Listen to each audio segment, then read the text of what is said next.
مولاي صل وسلم دائما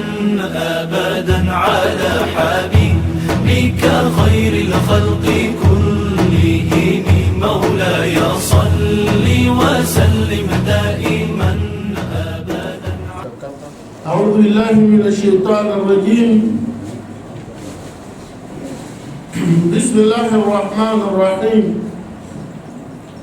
سلام عليكم تكبير صوتي الإنجيل سورة النور ونتدي هو آية 31 كبار 32 نتجيب في جلية سلام وأنكحوا الأيام منكم ما بين أيوم nsa ọjọ́ wọn náà pè ó pè ní ó pè mẹ́tẹ́ wọn náà pè ó jẹ́ tí dáná bọ́ọ̀mọ́ níbi sẹ́lẹ̀m bàlá yìí mi bọ́ọ̀mọ́ bí yìí kí tẹ́ bí já nìjẹ́ pọ̀lẹ̀ mẹ́tẹ́ bàlá ti pípa tí rẹ̀ bọ́ọ̀mọ́ bí kí tẹ́ bí pípa yàmá yìí kí tẹ́ bí tẹ́ والصالحين من عبادكم الله أكبر نبي بنا كنانا ونما وي بنا وين بيرو بكوا أركم تومو نو أبي يجوا بما بوما ينجي تبي الله أكبر وانا كنانا واديني توغو كمودنا والصالحين من عبادكم يلي بنا كنا نبو أديني تومو ويفتي بوبي بوما كتيبي كما تنو na boma yengi te moja ki boma ni bisale mbi ba won kana noja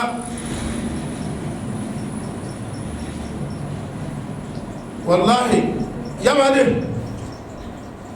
والصالحين من عبادكم بدو ما تكوانا والصالحين من عبادكم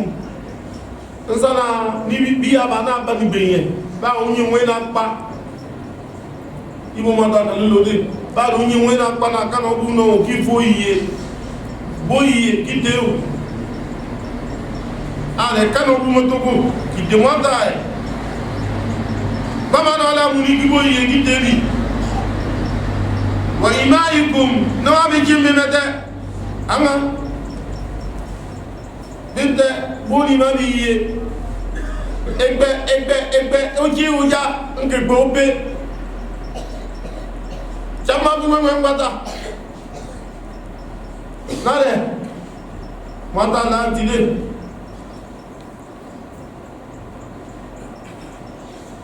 yakunu fukara iki jenna daga namme yughnihimullahu min fadli tidana ma ko jo wede mebe chabe jama ube de baraka sa ko ba solinda sa ba man pena solina wala no bobe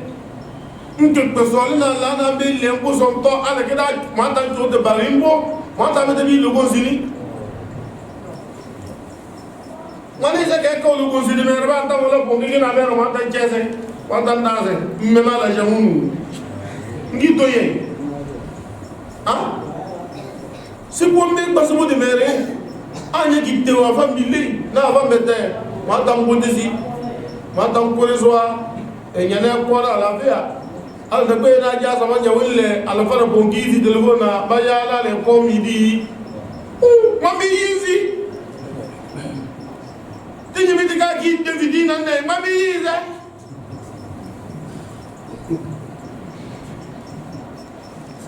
tadana yakunu fukara besana bigejeri na daga bigejeri yughnihimullahu min fadli tadana mo ku do wete mebe jabe ne mata abarka tan tabe be janne fala santa botan ki jale Wata bala santa bota ngiya nazana da pune de ko ni janu ni bebe monanta wata kunye ni bebe ka na fi jibele ye de do pe wi be mo ka se la ne so jambe ne se to ye de si be ala no pembe na ko dan kan ko de o bakada ji dan bere we Allahu Akbar. Ande bi fi ko be wo len ko na Aisha ya mo ba disibin nka le so to Aisha na dile ya mo ba no ko Hafsa de mo jimbe bom wa kana nu bono na so na ya mo na wa da bashin ko ni bonu gibo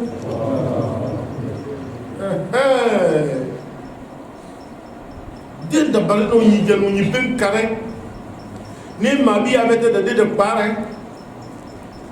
kayelen nebe fam poni pada so kira kona na bibingu bugiyele ma iki in yakunu fukara iki gena muname yughnihim Allah min fadli tidana mo ko do woyte mebe chabe dama tamba bebe ajam ko be kake na tebe ka o kala bare ake ko ke tebe kake wange badu be bigi yabi ni dile ngire chabe buni ni ko konde ke oni wala jon koromoto na wa pe dito koni le na wa pe dito bamba ya de luri e boni shabe mota tano be mota se do ala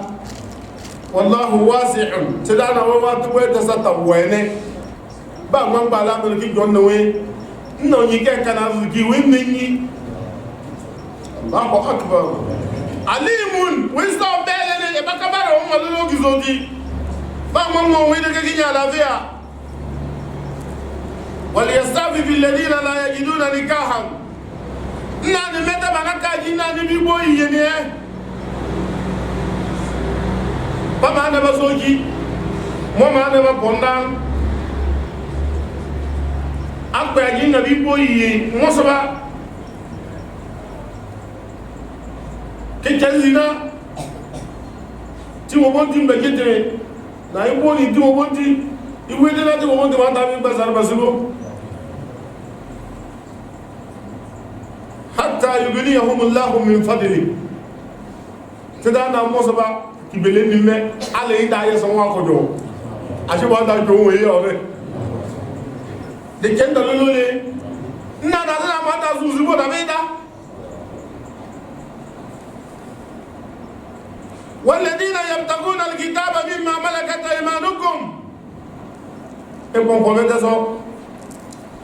نانو بيجم بانا بانغاري اتدانو كوجين كوني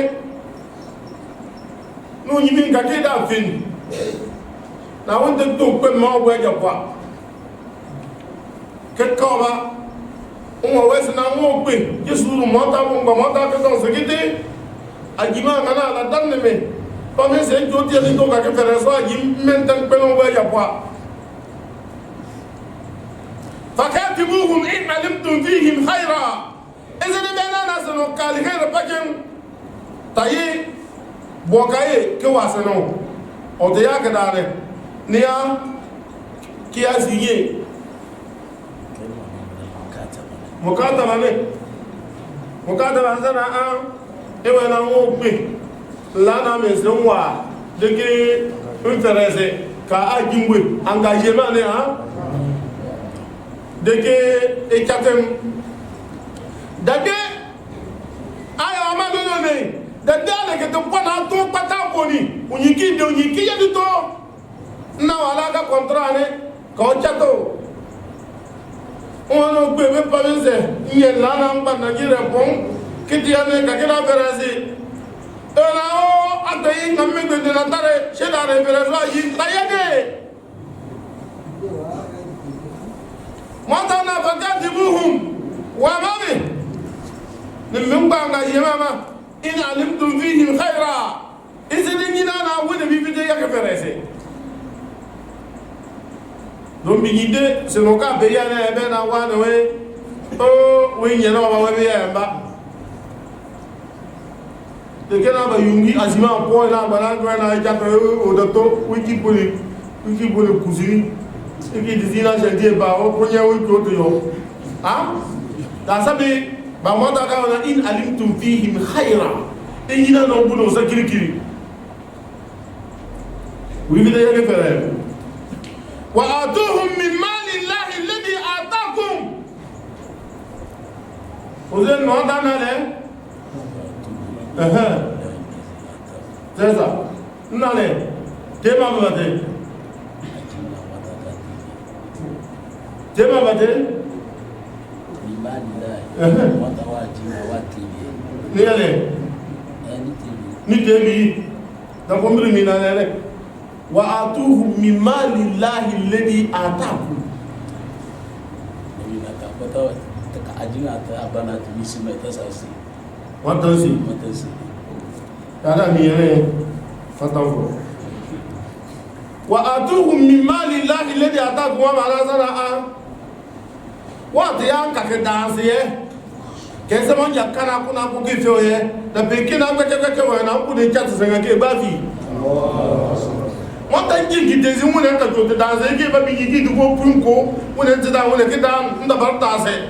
izen tawa ke tiyan ko kan kuna ku ke fele da kina ko ke ko ni chat on gi na to me ta chat se ka ke pere gi ma e fo na da to na velo kana se ba wa do so wa ta na ki do e fo no re ama mo ba kena ni bona cha to mo ta wo wonta ka be ba se da girme ala da ra po mo ta o ko ke ya ke te da se da wo ni ba gida je po miye ma o ja ale ke fo da ka na za de se ka te o da ka na ba de to te me ka ya we no yo ni lore tre tene wa ki tutuno ki bi to da ki to ko ke no boy le ndu ko le folore asenzili demba woda ka ki tutuna wi toy nu be saje na we ka la na wa nu be to nyeme na o ka to la na no to aga na o ke baro bo ya be ya ko be na to la na ta na zero ne be mwata to na je ngi po ose wa atuhum min mali llahi alladhi ataakum ni da manane na wata jinna wa te ni kabeta na me ene te kera bon ke patron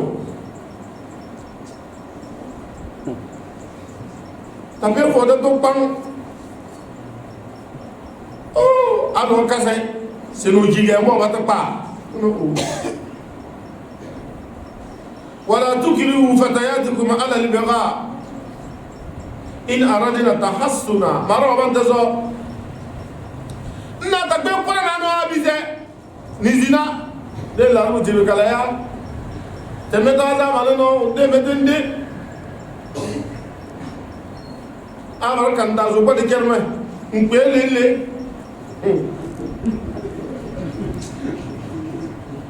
eko buka de bulu e kide de bulu ki jogiri e baso de we na dola baba la mona do mbisa pe ya mo gidi zo ko ya mai bina li ndela ni be e ga ya duzwa to be fo ma me force onyi ka bi ki ko saudiya palme te ba ji ma me be ka se te ye be la ka bi ki to da ko dike te wetan sai almajiru me ka be ki to nu timinu de ba ya de ma la vi ka kan no ki gili wona la so wa ko sa si gimi fo na ni fo e banane bo e gente mbaba ti ni we ba du bo na ke me ni gida da toni we ka ba ni si bo baba la jangura mi furu ni wo ke le ki fi na hamla da sama na to wa jobia badeki ya jobia ti ini dina le be kagelle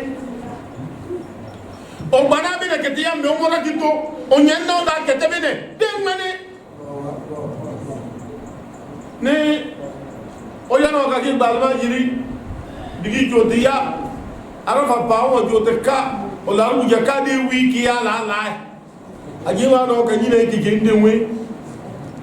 mo to wal majiri ke wo 50 mili gite no joti pa we we dey make we no mo kana da tele so nyino ka wo we mo ka chalo wa ya bonga no na oje badige wana wo kwinto wena ba yo wiki yale ajulu mbano taka so for 50 kilo no ba ata o ko de pese we mi ata wo ka se tebi yo ko Allahu akbar wana wo le si wibo bada to pata won agbawo ngi jodi minu na eke etage no kegba pote etage ba don pour moi ta mesi ababi ya bi bile mo ta ka pemba ala ka be ja be ke mo ta bi yana mo esa bi ya mo be komi ya we wi ba di wi mo ta re na mo ta jesu bi to le meja mi ba be mo bo 10 millions ki pe ale ma jiri no ti lo ko mo ine bere 10 millions mo pewe mo nda ka bana jima ke da no wa jima o ko na te wa 50 mili basiyan we ka jo du fo ya we ka jo de pe de la we chain ndo de me ka di pe la la na we jilu kutu mo ka do mi ba lu ba ke wa zi ye na bi jo te ba re o do jo wa ji ye so we ka jilu kutu le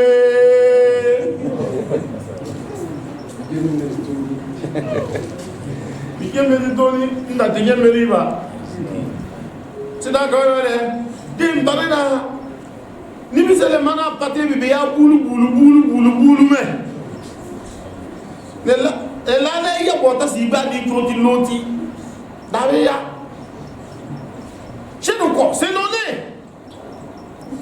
En début nous. On vous famille boni. En début nous bini. Rabbi inna bini min ahli. Wa tamma ma ndasa wa inna wa'daka al-haq. Mesibena swala ko ma tasaja. Mo tawana. O mo ngasa sibu. Mo nu balagina. Mo tamme bu wasa. To tenge pa de gana megigi. Igilele igbe. Nu bini mo tavete bini. Nu wasa sibu. Nu gina mebuni. المتداولون ولا تسألني ما ليس لك به علم تتبع بني منو يا ناس يا بورانا كدبري نو ليغينا له متا مزيكيو تكاني لو تبي لو يا لا ابي باتنا دالي ني لي منغا مغو دسا inde ka ki pote ke do na na ngigiu de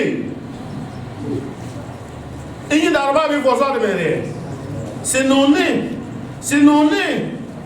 ke te bono ke do le o. Ba se bono o da do. Manda bi ala mo so ki jo to mo. De ke wala ezeki ge da to. Mata ni wa o ge da to sa sukunda. Wa budu rabbaka hatta yatiyaka al-yaqin. Na barba mata ye al malaika al maut fo ki geseyen. Donc quand tu as un giu bise na giu japwa c'est noné o chisi o yengi sata c'est noné anga mata ke base de tudunga nyezo de na ta kengi dibisalem tinde te men gange na e fi nyene ke te men pe mombo de ke dona e pe te mombo do nyene ke te men pe ujola Oni ne verra ka ye ka ki bari mizana ave kamile momowa mi kamile mosibeye foto fulana jo ala sama je jo sha wadare tulana wala tukiluhu fatayatikum ala albiqa tajima ni bisalama asha wadare in aradna tahassuna upe wilana wa yo bashiria ne zaman ya to asha wadare le tabtagu arada alhayati dunya na la dunya wa ma femene ka ko petana e barona ave kamile bilesi bin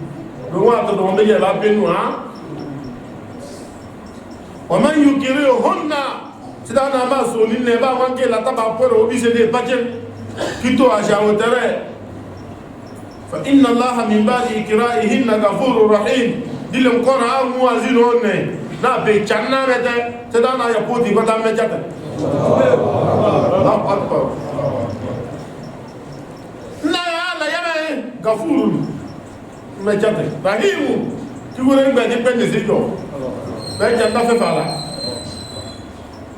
ولقد أنزلنا إليكم آيات سيدنا دي مسنوا القرآن وقونا آيام مبينات آيام ببوتيته ekana wele kamuni ya da kote ka obo fumba bo ma na so kuloni da bi boti ziwele wa madalan min alladhina khalu min qablikum demma badime tabalili sewa kese kisoni ya ba kanane ya gebe ya ba kuni kana mete ta kuni iya da kote ka wa falasa wa mau'izatan na qur'ano sawazilile ya dina baru moro ko patawa zinda sa lil muttaqin ide basigi mata mata to dibijiga Allahu akbar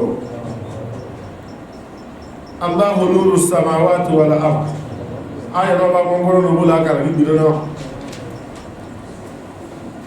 Allahu nuru samawati wal ard na mata mutada ne nuru samawati wal ard kota ba ngiti wa aske pata dabi misi mata wene e pana wen ke pawe wa kwa nke powder matane ne pana maya de wo fi de yede ki de lele o wa le damba be de we na we wa aske ni aka we ka mate de wa ya we mele le wa da matane kare mata luluni dada na jama kese no wa aske wa ma luluni imani wata kadi lulunti kamishka baru bara ko fitala boko fitala dada ya ma o me la mishka ko fitala boko fiha misbah te manja ko rebena fitala kadi ko fitala boko boni dakbe aske dakbe ampuli misbah za ko me ko setime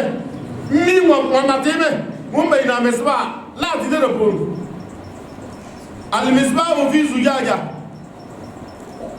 ampuli man de dige boni ta la setime fitala la ko dige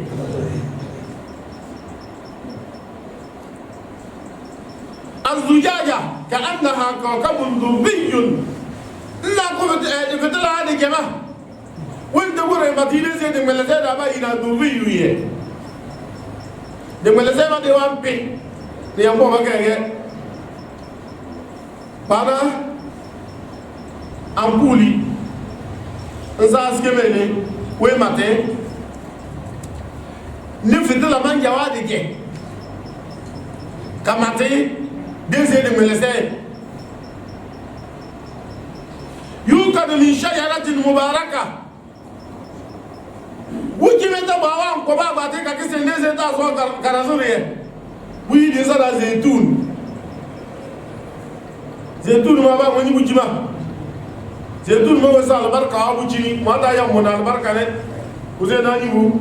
ala bana ko malege enkengi da to banye ne Saudiya mi be vide kana wanko o sa albarka wanko ne no nyi bone we ne bate o ke dare libo e se de pareja na ne bi nwe se we ma bi to ama pareja te de ko disi donc là on va parler de là fama dhannukum bi rabbil alamin agito ya ila na ma te no wata ege basaka ha da ege banyo kiyu ela na mate wata e mate na wata bi jete sana we jete se sedana ya bar mate na me yi mete na e be saba e mate na ga kana a nke bar bone na di ye nke bar bone de wonti la ka zo tinale dawa kana zirwa da ya mitoi wuki ze tu no an kom da ya ne bujimante la sharqiyya wala gharbiyya wa gbo awon enyande wa gbo awon ilidiri we won ta man je mi dube won ta ka pere le so wa obombo wa pere le so onyilimbo ama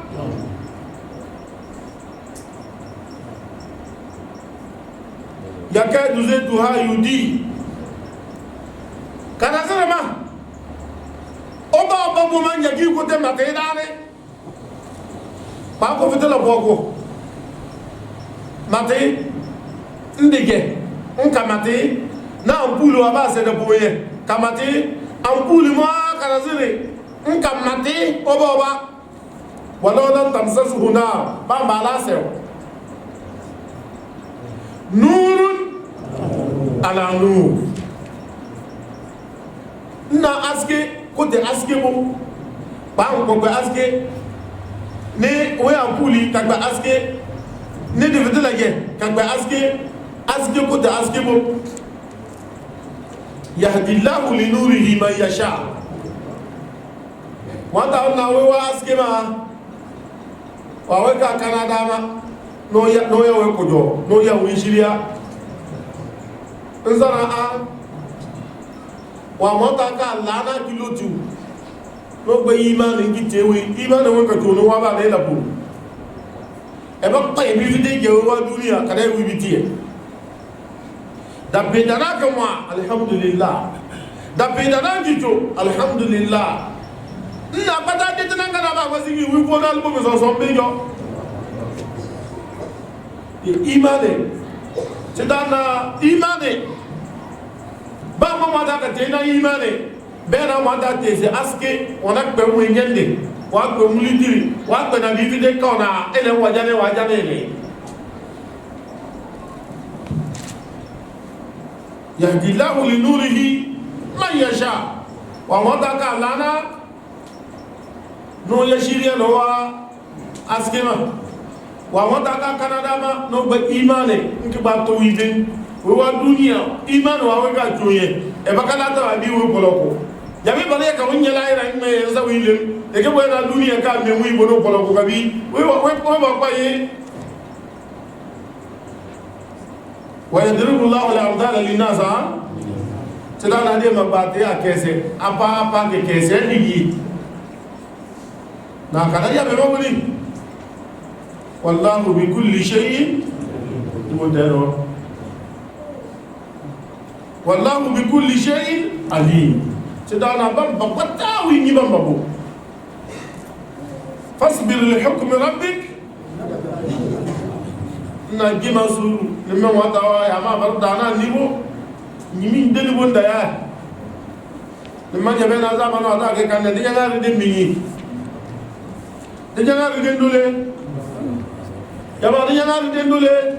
se tu ngi si fara de yare da ko ira ka boye tabi lo to pata amara ka te ko na ma da di de pele te baye kulu ka we kwa te ka sa pom ha wenzana le aha na fi buyutina adina Allah an turfa na mata wena jingirmi uma yetu foro ne demare wata yetu foro jingirmi wa demare tata na we yetu foro ni jingirmi wa demare kama ba ngo a tama jingirin wa yudkaru fiha ismuhu ha ki yuyi di jingirin bonu aje me mela tudi le mi wata na jingirin mi won ga yi deji ta to ko jingirin boni ki bele ne we fi buyutin na we wa jingirin boni adina Allah wata ka pedinze wata pedinze an turfa na te jo jingiri te mabe tafsiri ko be mora da adale ono ho be mona adhan yingiru ibare na bi jombe ba wan kabe tuli mude kebe da yingiru zo be mano be ma ufo kille sono damina yingiru zo wata wadile na fi buyutin yingirin poni adina Allah mata ka pidese na a anturfa ni jon yingirin bi nemabe wa yudkara fiha ismuhu katika ki mata idi bi poni yusabbihu lahu fiha bil guduwi wal asal kika zakiya mata subhanallah ku jangi ku jo yingiru bonu yin kan kada ma to ba ya tuba abe na sini ku bombi abe barasese nda so ba fite ku ta buju ga di firie de ke zana sini ku boni o yibi jo to barasese libo ako de age ka tuba bara mana assalamu alaikum e ngara jigi alaikum salam tidi di boni mata ka na le ولا تجهر بصلاتك ولا تخافت بها ان تلسوا موداير بتنا انت غبار ايوا غبار سنا le ni bide ya na boda onyiga be yo fo mu ibe to ko ke to do bo eyinu no da o ko ke be sene chalo ka sahara wa bona le e ka sana ba ku ke be e ka sana ya ka sidi kunu mo fon de mata na jingiri mi mo pete sana de jore ki yiwi yi du kuchan kwin du kujowo kewe subhanallah to do so we wete rijalun ha wele da to ile le bon ko da so anta jimbe wale da le o to ki bigiga ala wa sallallahu wa baraka ala nabiyyina muhammad sallallahu alaihi wasallam